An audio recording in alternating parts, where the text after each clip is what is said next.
Communication, marketing, recrutement. Vos besoins ont des solutions vidéo avec Décideur TV, le studio.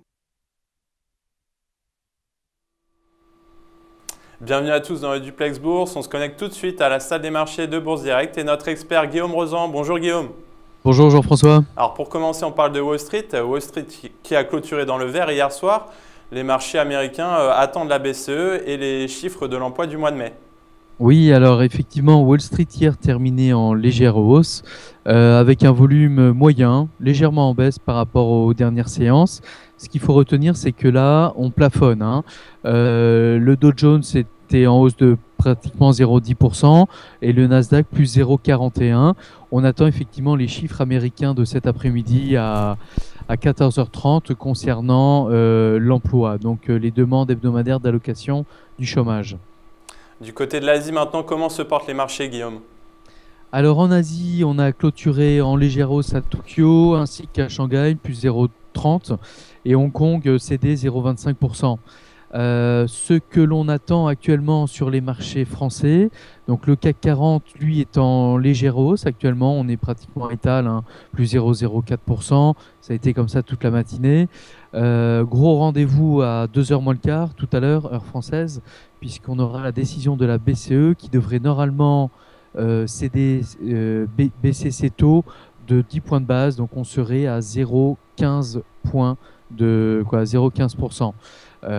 Donc là, les marchés sont vraiment dans l'expectative et rien ne se passe, tout est calme. Même l'euro-dollar est très timide, donc on s'attend à des fortes variations à ce moment-là. Et puis donc à 14h30, la conférence de M. Draghi concernant donc la BCE. Le gros rendez-vous à 14h30, donc les marchés pour l'instant sont stables. Du côté de l'analyse technique maintenant, quels sont les supports et résistances à surveiller? Alors, on surveille les 4483 points en cas de repli, donc en termes de support, et pourquoi pas les 4468 points qui seraient le plus bas inscrit hier. Voilà, en termes de résistance, on est à 4515 et là, si on arrive à les casser aujourd'hui avec...